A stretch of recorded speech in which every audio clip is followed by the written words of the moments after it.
আসসালামু আলাইকুম রহমতুল্লাহ। আলহামদুলিল্লাহ, আল হিদায়াত সালাফিয়া মসজিদ এবং মাদ্রাসার কার্যক্রমের আজকের দ্বিতীয় দিনে আলহামদুলিল্লাহ আমাদের কাজ প্রায় অনেকটা এগিয়ে গেছে। আপনারা দেখতে পাচ্ছেন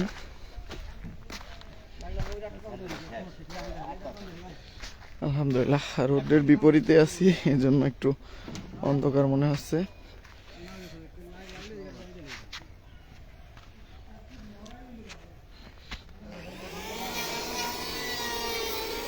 আমাদের প্রতিষ্ঠান ইনশাআল্লাহ আমরা মা বোনদের জন্য এদিকে জায়গাটা সিলেক্ট করছি, এজন্য আমরা এই ঘরের বাহিরে আরেকটা বেড়া দিব। পুরো এই রাস্তার এদিকে একটা বেড়া, এদিকে আরেকটা বেড়া, ওই পাশে আরেকটা, মানে ঘরের বেড়ার বাহিরে আরেকটা বেড়া, যাতে জানলার পাশে বা কোনো জায়গায় দাঁড়ালে মা বোনদের দেখা না যায়। তার আরেকটা কারণ হচ্ছে আমরা এই রাস্তা যাতে মা বোনরা আসার পরে আমরা এখানে একটা ছোট্ট করে গেট করে দিব। তো গেট করার সাথে সাথে ওনারা এই দ্বিতীয় বেড়া যেটা রাস্তার সাথে হবে সেটা থেকে ভিতরে ঢোকার পরেই দরজা আটকানো থাকবে, ভিতরে একটু জায়গা থাকবে, চলাচল করতে পারবে। এদিকে জায়গা আছে, চলাচল করতে পারবে। বাচ্চারা আসলে একটু দৌড়াদৌড়ি বা খেলাধুলা করার জন্য এদিকে একটু একটু জায়গা থাকবে। তো তারা ভিতরে ঢুকে গেলে আর তাদেরকে দেখা যাবে না, একেবারেই তারা আটক। তো আমরা পর্দার ব্যবস্থাটা চিন্তা করে সর্বোচ্চ কিভাবে রাখা যায়, যদিও টিনের ঘর, কিন্তু আমরা যতটুকু সম্ভব ওইভাবেই প্ল্যান করেছি আলহামদুলিল্লাহ। এবং এখানে তাদের টয়লেট থাকবে মসজিদের এক কর্নারে, তারপরে অজুখানা থাকবে, এখানেই থাকবে ইনশাআল্লাহ। আপনারা আমাদের জন্য দোয়া করবেন যেন আমরা এই পরিকল্পনা খুব তাড়াতাড়ি বাস্তবায়ন করতে পারি এবং মা বোনদের শিক্ষার ব্যবস্থাটা খুব সুন্দরভাবে পরিচালিত করতে পারি।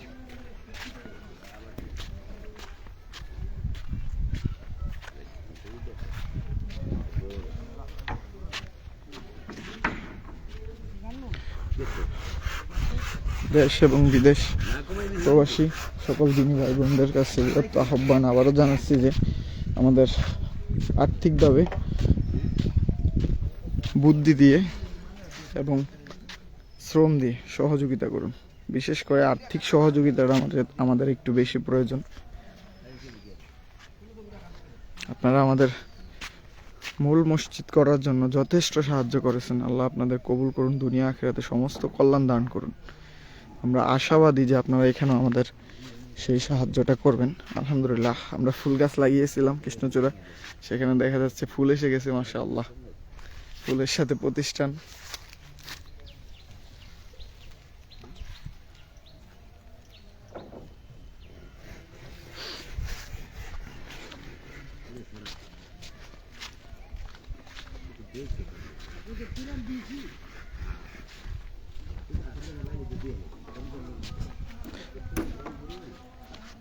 মাশাআল্লাহ, আমাদের কামরাঙ্গা গাছ লাগিয়েছিলাম, সেখানে ফল এসে গেছে মাশাআল্লাহ। এই তো কামরাঙ্গা ফল। আলহামদুলিল্লাহ। আসসালামু আলাইকুম রহমতুল্লাহ।